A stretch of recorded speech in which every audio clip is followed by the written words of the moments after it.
皆さんこんにちは。日本人が日本語で話す日本語の勉強がしたい人のためのポッドキャスト、日本語ジムへようこそ。今回はコンビニについて30分間話していこうと思います。で、ただのお話ではなく、僕自身元コンビニで夜勤バイトをしていたので、その時の体験とかを踏まえつつ日本語を話していきたいと思います。なので今回は30分日本のコンビニの話と日本語を学べる30分になっているので、早速お話ししていきたいと思います。はい、コンビニなんですけど、どんなイメージ持ってますか？日本のコンビニって結構便利だなとか、いろいろ売ってるなとか、こんなの売ってるんだ、グミの種類豊富だなとかいろいろあると思うんですけど、僕はコンビニのことをもう市役所みたいな、ご飯も買えるし飲み物も買えるしお酒も買えるしタバコも買える、何でも売ってる市役所みたいな感覚になりつつあります。でしかもずっとやってるっていうね、めちゃくちゃ便利ですね。日本に住んでてコンビニがなかったら普通に生きていけないなって感じます。っていうのも、今のその日本のコンビニはもともとは24時間営業普通だったんですけど、それも普通、今もそのまま24時間営業でやってるんですけど、にプラス、ご飯とかももちろん売ってて、グミとかもジュースとかもおかずとかも惣菜とかも売ってるし、ホットコーナー行ったら美味しいチキンとか唐揚げとか美味しいあったかい食べ物、おでんも売ってるし、冬になったらみんなおでんを買って食べたりする。それだけいろんな食べ物飲み物が売ってるんですけど、それに最近なのかな、僕が使い出したのが最近なのかも。だからすごい最近のイメージがあるだけかもしれないんですけど、なんか公共的な書類、新しい職場に提出するための書類とか、自分の身元を保証する紙、こういうのってもともと市役所とか行かないと発行できなかったんですけど、そういうのがなんかコンビニでも発行できるようになったんですよ。なのでなんか、明日までにこれ準備しないといけない、やってなかったっていうすっごいピンチな状態になっても、コンビニ24時間空いてるので、そこでもうなんか QR コードピッてかざしたら専用機械みたいなところがブーって出てくるんですよ。もうそれだけでもすっごい便利だなって思いました。なので日本のコンビニってただの便利な何でも売ってるお店じゃなくて、もうちょっと市役所が併設しちゃってるような、そんな感じがします。あと最近で言うとファミリーマートでは、すごいセブンイレブンもなんか出してるのかな、コンビニウェアみたいなのがすっごい流行ってて、例えば靴下とか T シャツとかズボンとか、今だとカーディガンとかスウェットとかマフラー、手袋、下着、もう何でも売ってるんですよ、服が。しかもその服は結構なんていうんだろう、サイズ感とかデザイン、デザインは無地で黒とか白が多いんですけど、全然普通に私服として着れるぐらいなんか洗練された素材とかデザインなので、僕は結構普段使いしてます。靴下とか結構有名なのかなと思うんですけど、ファミリーマートのあるじゃないですか、ファミマ柄のしましまの靴下、あれなんて僕、自分の父親がその靴下めっちゃ好きなんで、家に30足ぐらい、ほんとこれ冗談抜きで30足ぐらいあるんですよ、ファミリーマートの靴下。それぐらい今コンビニウェアが結構流行ってます。ユニクロ越しちゃうんじゃないかなっていうぐらい勢いがある分野になってます。で、実際今日朝起きてちょっとコーヒー飲みたかったんで、これですね、もうちょっと飲んでるんですけど、コーヒー飲みたくて買いに行ったんですよ。家の近くではないです。嘘買いに行ったんですよ。でその時の映像を踏まえながらちょっと店内の様子を、日本語で説明していきたいと思います。で、まずなんかコンビニで行ったら結構韓国人の観光客とかいろんな国から来る観光客の方は日本のお菓子の種類とかね、驚くのかなって思います。結構グミがたくさんあって、すっごいどれも美味しいんですよ。でしかもこのグミってなんか1ヶ月コンビニとか行かないと結構ラインナップが変わってて、新商品とか月に何個も作り出されて売られてるっていう、なのでいつ見ても新鮮なんですよ。本当にこれはいつ見ても新鮮です。で美味しいし、で僕は結構好きなグミは決まってて、カムカムレモンとフィットチーネグミと、あと粒グミは好きでずっと買ってます。でなかなか新しい商品のグミ出てもなんか買おうと思わないんですよ、僕の場合はね。なんか怖いっていうか、なんだこれみたいなのが結構多いんであんま買わないです。で、あとカップラーメンとかも、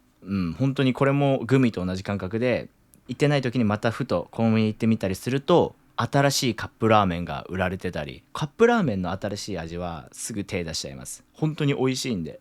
下手したら下手したらっていうか普通に味はラーメン屋と引けを取らないぐらい美味しいし、スープとかも全部飲み干したいぐらいうまいです。ただちょっと、健康を考えて僕はあんまスープは飲まないようにしてるんですけど、僕が普段そのプロテイン、今は袋買い5キロとかで袋買いしてるんですけど、あんまプロテインを買ってなかった時期はこのプロテインを愛用して飲んでました。めちゃくちゃなんかキュッキュッって飲めるんでおすすめです。日本に来たら一回このプロテイン飲んでみてください。てかどこにも売ってんのかな多分どこにでも売ってると思います。日本以外でもわかんないですけど。で、実際に、このファミリーマートのファミボスっていうコーヒーを買って今飲んでるっていう状態です。どうですか？超日本っぽくないですか？このファミリーマートと空の感じ、エモいなって思いますね。で実際こんな感じで買い物してきたんですけど、そこら中にあるんでコンビニってめちゃくちゃ便利で本当にずっと使ってます。はい。で次、僕も実際コンビニで働いてた経験があって、もう2年前とか3年前になるんですけど、朝もやってたし昼もやってたし夜深夜帯もやってて、特にやってたのは夜勤なんですよ。夜の10時に出社して朝の7時から8時ぐらいに帰るっていう勤務時間でやってて、その間は本当にずっと一人でお店を回さなきゃいけないんですよ。でやる内容としては普段のレジ打ちとかももちろんそうですし、清掃とか、あとは商品の整理と棚卸し、品出しとかをしなきゃいけなくて、でこの品出しがめちゃくちゃ大変で、僕の本当にやってた業務の話をすると、まずアイスが届くんですよ、段ボールで。でトラックで来るんですっごい量なんですよ。なんかこんぐらいでっかい台車あるじゃないですか。それに段ボールがマジでアイスはこの冷凍コンテナみたいなのが2箱から3箱で、その中にもういろんな種類のアイスが箱で入ってて、でそれをこう冷凍庫の中に入れるっていう感じで、もうこれもめっちゃ大変ですし、一番大変なのはお菓子です。ポテチとかグミとかいっぱいあるんですけど、それがガチで冗談抜きで段ボール8列ぐらいで来るんですよ。少ない時は少ないですよ、5列とかなるんですけど、こんぐらい、段ボールってこんぐらいじゃないですか。こんぐらいのやつがこんぐらいまで積み重なって、それがボンボンボンボンボンって、でそれをもう段ボールを開けて、で商品の中に棚入れて、でもちろん段ボールなんでもう入りきらないのは裏に入れて、でさらに整理してみたいなのをやらなきゃいけない。それで終わればいいんですけど、まだあって、あと飲み物チルドっていうんですけど、そのさっきのプロテインとかここら辺に入ってる飲み物とかも別で来たりするんで、それの品出しをしなきゃいけなくてめっちゃ大変です。でもその分やっぱ深夜なのでお客さんは全然来なくて、レジそれが全部終わったら結構暇になります。ただ暇な時間って言っても、他の国のコンビニとかスーパーだと座っていいじゃないですか。そこのレジのところに椅子があったりして。でもなんか日本のこれは僕の嫌いな部分なんですけど、もう座っちゃいけないんですよ。椅子ないし、椅子用意されてないんですよ。だから謎にずっとこうやって立ってなきゃいけないっていう、めちゃくちゃ大変でしたね。それは人がいない時とかすっごい暇になったらバックヤードでちょっと休憩したりとかはしてました。で実際に夜勤って一人で全部やらなきゃいけないじゃないですか。お客さん対応から品出しからもういろんなことを一人でやんなきゃいけなくて、で夜勤を始めたのが、僕バイト始めて本当に2週間後ぐらいでもう独り立ちで夜勤やってたんですよ。でそんなの分かんないこといっぱいあるじゃないですか。例えばどっからチケットが出るのとか、そうさっき言った通りなんかもう公共施設みたいになってるんで、公共施設は公共施設なんですけど、市役所みたいにはなってるんで、やることがいっぱいあるんですよ。てかやれることがいっぱいあるせいで、店員さん側が覚えなきゃいけないことがめっちゃ多いんですよ。でそんな2週間で僕全部覚えられてなかったんで、細かい作業とか細かいお客さんに説明しなきゃいけないこととか、実際起こったことがめっちゃもう白のくっそ怖い車に乗ってきたちょっともういかつめのおじさんが夜勤の時に来て、なんかチケットみたいなのを出されたんですよ。うわなんだこれと思って、うわやべえと思いながら、とりあえずバーコードみたいなのがあったんで、いつもみたいにピッてバーコードをしてしたら、なんかレジでチケットが発行されました、こちらをお客様に渡してくださいみたいな案内があって、もっと詳しく説明すると、あれをやってこれをやってお客様に渡してくださいみたいな案内が出るんですよ。レジに。そんなん分かんないし聞いたこともないしやったこともなかったから、うわ終わった。しかもめっちゃお客さん怖いんですよ。もうほんとこんな感じ超怖いお客さんで、うわやばいと思いながら、でも分かんないとは言わないんで僕は少々お待ちくださいっつって、その出てきたチケットをこうやって探すんですけど、どっから出てくんのって感じで、そのチケットが出てくる機械の場所も知らなかったんで、うわやばいやばいと思ってずっとこうやって無言で探してたら、そのお客さんがまだみたいな、少々お待ちくださいって言って、分かんないの場所みたいな、はいちょっと分からなくてすいませんって言ったら、お前さ分かんねえのにお留守番してんじゃねえよって言われて、後で取りに行くから取っとけみたいな言われて、大変申し訳ございませんって言って、そのお客さんマジ激横で帰ってきました。一番怖かったのはそのお留守番してんじゃねえよって言われた時ですね。めっちゃ怖かったです普通に。っていうのもあるし、あとはやっぱ夜なんで酔っ払いが多いんですよ。だいたいそういういかついお客さんか、なんか家でゲームしてそうな人以外はだいたい酔っ払い、お酒飲んでくるんですけど、ひどい人だともうずっとこんなん酔っ払いながらまず入ってきて、でなんか雑誌コーナーの近くにトイレがあるんですけど、そのトイレの壁でもうずっとこうやって寝てる人がいるんですよ。20分とか10分もう結構放置するんですけど、そういう人いたら。でもまあさすがに20分とか吸っていられると声かけたくなるじゃないですか、もう興味本位で。てかまあ仕事としてもそうなんですけど、そのお客さんに声かけたんですよ。大丈夫ですかって言ったら、ここどこみたいな、ここどこですかとか言われて、タクシー呼びますかって言ったら、お願いしてもいいみたいな。で一緒にタクシーを待ったり、まあでもやっぱ夜でコンビニのネオンの光とともに一緒に待つ光景とか待つ時間は結構エモいですね。良かったです。結構いい思い出ですねそれは。意外と話しかけてくれるんですよね、夜勤だと。酔っ払いなんで、若いねみたいな、何歳なのとかもあるし、結構面白かったですね。怖い経験もしましたけど、面白い経験とか感情が揺さぶられるような経験も何回かしましたよ。で次が、実際にコンビニで会話ってするじゃないですか。なんか袋くださいとか箸つけてくださいとか、でそういうフレーズって意外と海外行って日本語勉強してますっていう人でも、コンビニ行ったらあれなんて言うんだっけってなることが多いと思うんですよ。で実際僕も韓国語勉強してて、韓国行ってコンビニとかでこれ袋つけてくださいとか温めてくださいとか、なんかそういう単純な日常会話があっちから言われることもそうですし、こっちから言いたい時もそうなんですけど、聞き取れないし言えなかったんですよ。めっちゃそれであれと思って、全然ダメじゃん俺みたいなふうに思って、この日常会話ってコンビニで使う会話とかって難しいのかなって思いました。なのでちょっと今この機会に日本のコンビニで使えるフレーズを何個か箇条書きみたいな感じで言ってくんでメモしてみてください。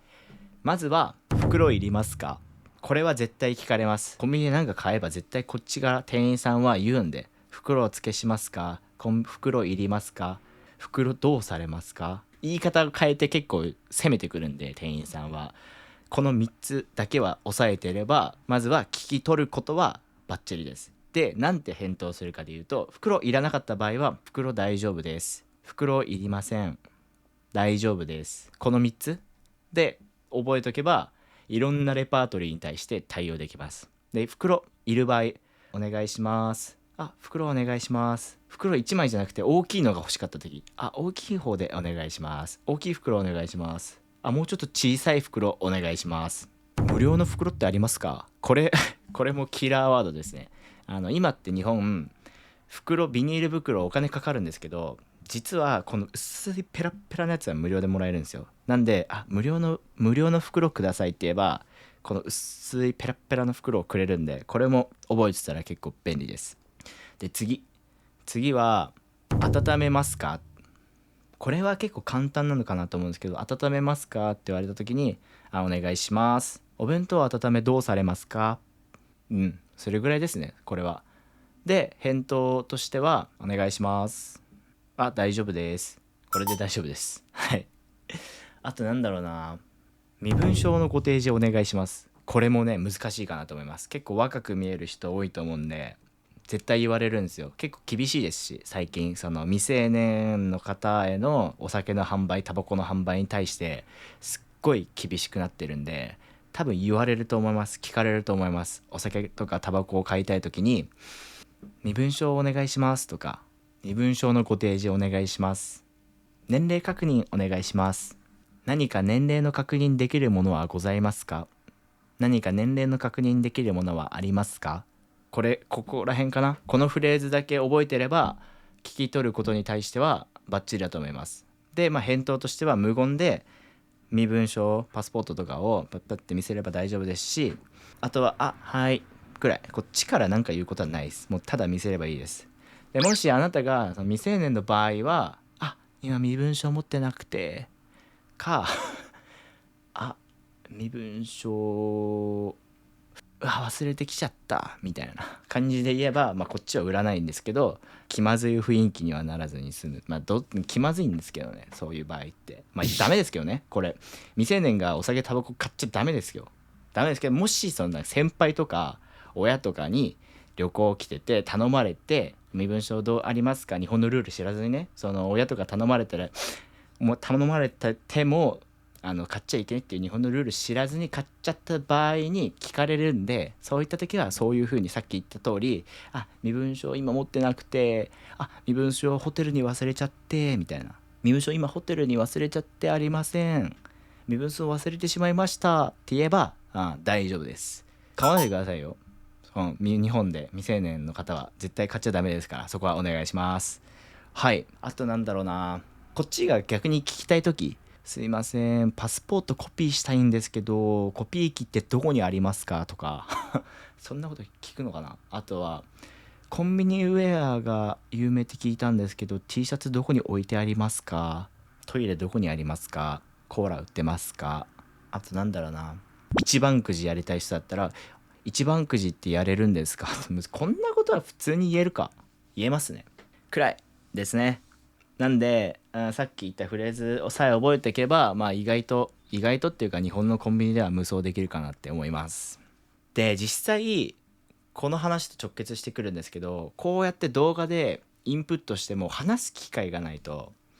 どうしても自分の力になりづらいと思ったんで、実際に日本語ジムとして日本語を話せる機会を作ってみました。この詳細とかは後で YouTube のチャンネルのところに URL 貼っておくんで、どっからでもこの動画の下からでも行けれるようにしておくのでできるんですけど、実際日本語のアウトプットする機会、実際に日本語を使って日本語のネイティブと日本語で会話できるオンラインサービスを日本語ジムで始めてみたので、ぜひアウトプットしたいとかアウトプットする機会がないとか、周りに日本人がいない、あとはなんだろうな、日本語勉強する友達はいるんだけどこっちの思い通りに日本語が勉強できないとか、そういう人がいたらぜひオンライン会話、日本語会話、ネイティブ会話、ワンオンワンレッスンなんでぜひ利用してみてください。はい。で最後なんですけど、さっき夜勤の話ちょっとしたんですけど、僕自身元夜勤バイトをしてたって言ったじゃないですか。でその話もうちょっと深掘りしてみたいなと思います。日本のコンビニバイトなんですけど、さっきも言った通りまずはずっと立ってなきゃいけない、これはめちゃくちゃ大変です。あとは基本バイトのシフトってコンビニの2人から3人、忙しい時は3人でやるんですけど、普段ならだいたい2人でやるじゃないですか。なので意外とその被った人とは仲良くなりやすいのかなって思います。でも時間帯によってはお客さんがずっと来るんで、ずっとこうお客さん相手に話していかなきゃいけないし、レジでこうやってもう並んでるんで対応してたら、次の品出し、次納品されてくる商品があったりして、それの品出しをしなきゃいけなかったりして、結構忙しくて話せない日もほとんどなんですけど、そっちの方が多いです。僕はこんなこと言ってますけど誰とも親しくならなかったし、誰とも友達になってない、馴染めなかったんですけど、ずっとやってればずっと基本2人なので、そのよくシフト被る人とかだったらめちゃくちゃ仲良くなれるのかなって思います。なので例えばワーキングホリデーとか留学で日本に来る機会がある人はコンビニでバイトしてみるのも結構いいのかなって思いますし、夜とかだと本当にアニメに出てくるような雰囲気、ドラマとか日本のアニメに出てくるような青春の雰囲気みたいなのが味わえるんで、バイトの休憩中にどっか夜コンビニの月明かりの下コンビニの駐車場月明かりの下タバコ吸う方だったらタバコを吸って一服休憩とか、お客さんが減ってよくシフトがかぶる隣のあの子と今日はいっぱい話せたとかそういう青春がコンビニバイトでは待ってると思うので、ワーキングホリデー留学してる方、する予定がある方はコンビニのバイトも選択肢の一つに入れてもいいかなと思います。でおすすめなのは東京都内のコンビニ、本当に都内区23区って言われてる区内のコンビニはあんまおすすめしないです。っていうのもめっちゃ忙しいと思うんで、僕もよくそこら辺のコンビニ使うんですけど、常に人いるし常にレジしてなきゃいけないんで、ゆっくり話す機会っていうのがないんですよ。なんで留学行くってなったらなんかどっかの都心部、福岡とか大阪とか東京とかそういう名古屋とかそういう都心部に行っちゃうのかもしれないんですけど、もし地方の大学とかに行くことがあれば、ちょっとね住宅地とか結構郊外から離れたコンビニでバイトしてみると、そういう時間とかエモい青春が送れるのかなって思います。アニメの主人公みたいな。他にも楽しいバイトいっぱいあると思うんですけど、居酒屋とかでも選択肢の一つに入れてもらえればいいと思うので、ぜひ働いてみてください。っていうことで今回コンビニのお話30分間して僕のバイト経験を踏まえつつ日本語も楽しく聞けたのかなと思います。でさっきも言った通り実際に日本語のネイティブ、僕なんですけど今は僕しかいないんですけど、僕と日本語を会話できるオンラインサービスも始めたので、興味ある方はぜひ下の URL から飛んで試してみてください。ということで今日もコンビニのお話を聞いて日本に来たくなったと思うので、頭も心もパンプアップして、あとはもう寝るだけですね。ということでこれで終わりにしたいと思います。最後までご視聴ありがとうございました。